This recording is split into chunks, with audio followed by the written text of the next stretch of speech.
Alors, avant le 31 décembre 2020, comme je disais, nous opérons suivant des règles nationales.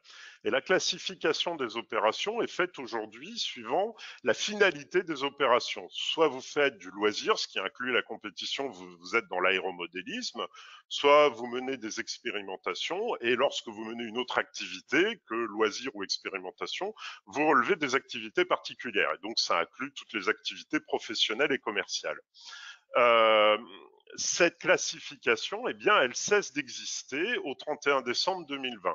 Au 31 décembre 2020, on abroge l'arrêté conception des aéronefs du 17 décembre 2015 et donc ces règles cessent d'exister et cette classification des opérations suivant la finalité de l'opération cesse d'exister au 31 décembre. Elle est remplacée dans la réglementation européenne par trois catégories d'opérations, mais qui, elles, sont faites en fonction du niveau de risque. Donc, a priori, ces catégories d'opérations ne s'intéressent pas à la finalité de l'opération, que celle-ci soit loisir ou professionnelle. Néanmoins, en fonction du niveau de risque, on voit bien ce qui peut relever plus ou moins de ces catégories. Pour les opérations à très faible risque, pour lesquelles aucune autorisation n'est nécessaire, on parle de vol en vue direct à très faible hauteur, nous avons la catégorie ouverte.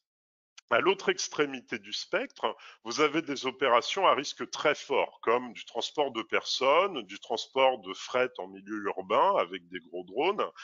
Là, ces opérations relèvent de la catégorie certifiée.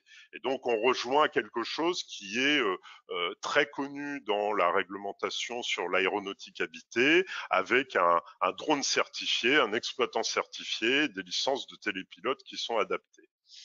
Et puis entre les deux, vous avez des opérations avec des niveaux de risque intermédiaires qui peuvent être entre modérés ou élevés, qui relèvent de la catégorie spécifique. Celle-là, j'en parlerai plus précisément un peu plus tard. Il y a principalement deux types d'opérations dans cette catégorie spécifique. Une opération suivant des scénarios standards déclaratifs, ou des opérations lorsque l'on sort de ces scénarios standards déclaratifs suivant une autorisation d'exploitation qui est délivrée par la DSAC. On rejoint beaucoup finalement avec ça ce qui se fait aujourd'hui en activité particulière avec des scénarios standards et lorsque vous sortez des scénarios, vous demandez une autorisation spécifique. Alors la réglementation européenne sur les deux premières catégories d'opérations, la catégorie ouverte et la catégorie spécifique, a déjà été publiée. C'est l'objet des deux règlements 945 et 947. En revanche, la réglementation sur la catégorie certifiée est toujours en préparation, en cours de rédaction et sera publiée.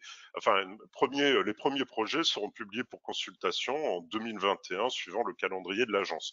Je ne vais pas en parler aujourd'hui. Il y aura d'autres forums, mais très spécialisés, puisque ça n'est pas la catégorie qui va intéresser le plus d'exploitants et de constructeurs.